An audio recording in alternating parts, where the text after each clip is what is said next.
We live in a changing world. Ideas, beliefs, and expectations are being challenged every day. As humans, we're programmed to notice those who look or act differently than us. But this shouldn't be cause for judgment or discrimination, but an opportunity to learn from other people, mentalities, and cultures.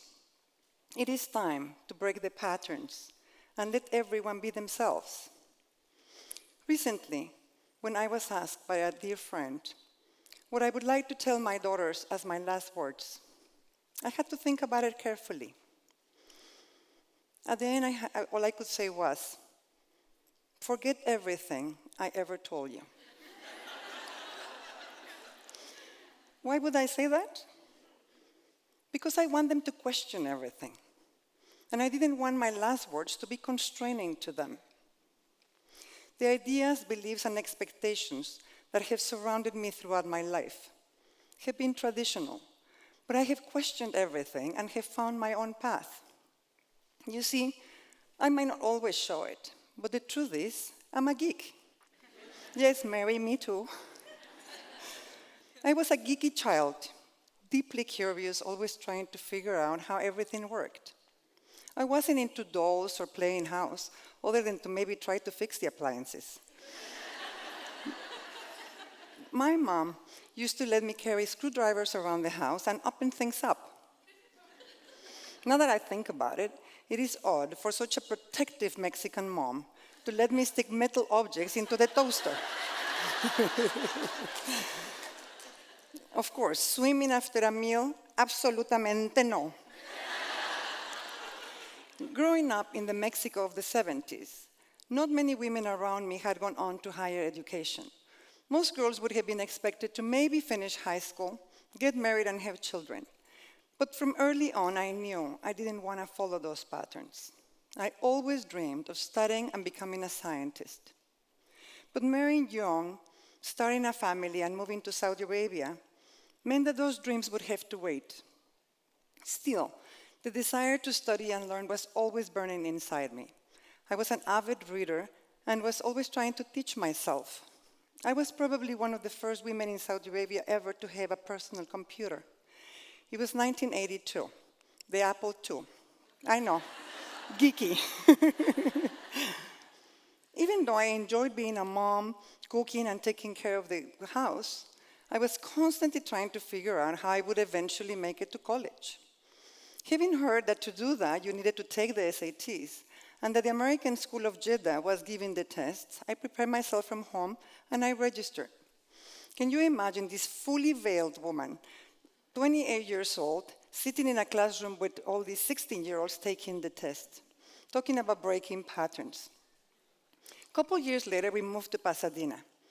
There was my chance. As soon as it was possible, I made it to the nearest college around me.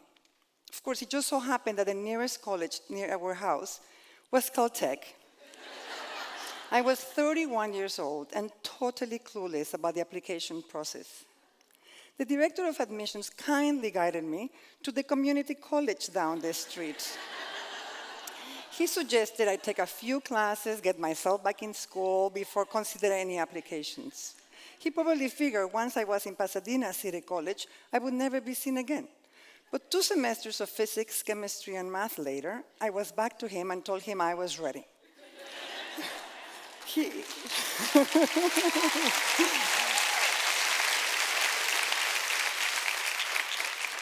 He just looked at me and smiled. The crazy lady again. This time, he guided me to what he considered would be a better fit for me. That's how I made it to Occidental College. I loved it. I loved every class, from Roman literature to quantum mechanics. I graduated 3 years later with a BA in physics, magna cum laude. I was 35 years old and the only woman in the physics department graduating class that year.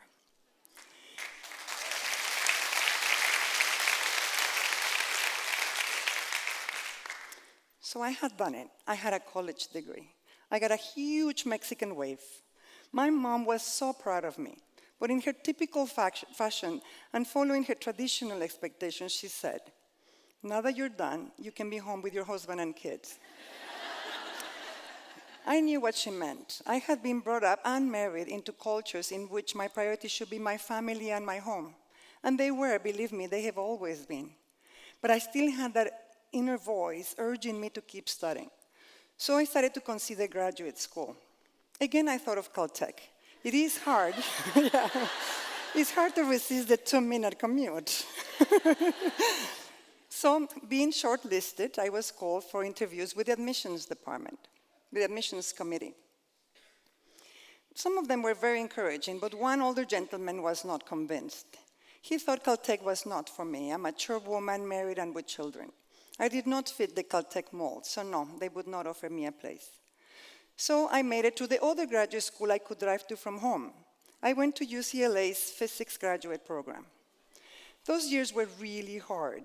The commute from Pasadena and back took almost 3 hours of my day. I would only take morning classes and would schedule my day to the minute, trying to manage it all. Any unexpected disaster, and of course every family has some of those, and the whole schedule would collapse. But I am perseverant. 2 years later, when I was finishing the master's, I applied for a commonly granted extension to prepare for the 2-day PhD qualifying exam. The professor in charge denied the extension, saying, "Patricia, I think you should go home and take care of your kids." Again, those assumptions and expectations. He didn't know me. How did he know I wasn't taking care of my children? I doubt that today people would say those words, but that's what he said. So I quit UCLA and I took a teaching job at Occidental. Things changed when 2 years later my daughters were going to go to England for boarding school. Again, that inner voice. Maybe I could do the PhD. Why not move to England, be near the girls, and at the same time continue my studies? So, with nothing to lose, I sent my application to the University of Cambridge.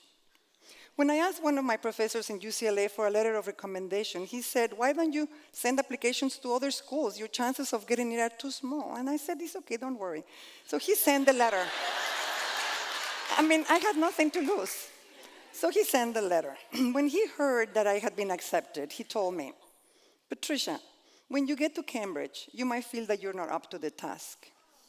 But just remember, it is not about smarts, it's about character. And that, my dear, you have."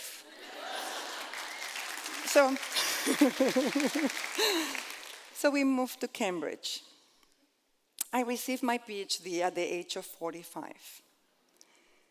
And as cliched as this may sound, it was truly a dream come true. At this point, I'm going to tell you something that very few people in the world know. For a long time, it was a secret that defined me.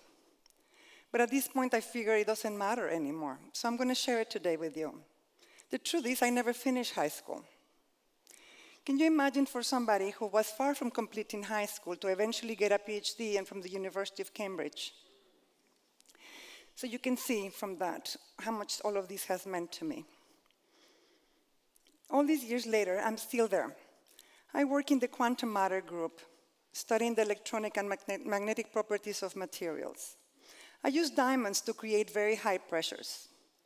Extreme pressures break the patterns at the atomic level, causing quantum effects that change the fundamental properties of materials. I get to work with such interesting, fascinating people. I'm at the cutting edge of science, and I get to do what I love.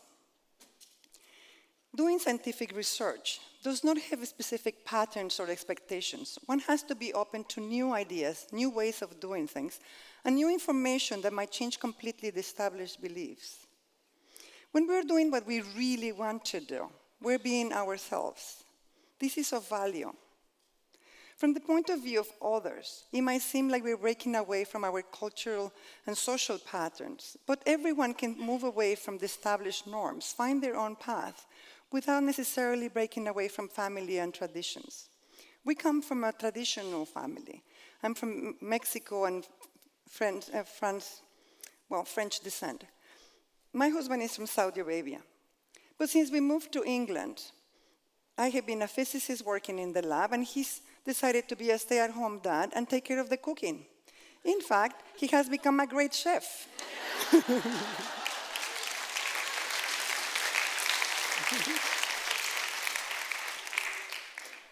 our families have seen us go from the traditional roles to where we are today, having broken every pattern. Our daughters are multicultural, and we celebrate each of our cultures. But most of all, we learn from each to be tolerant and respectful of differences without necessarily following the expectations.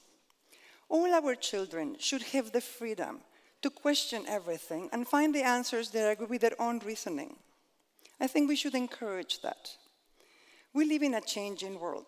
It is time to break the patterns and to let everyone be their own true selves. Now, forget everything I ever told you.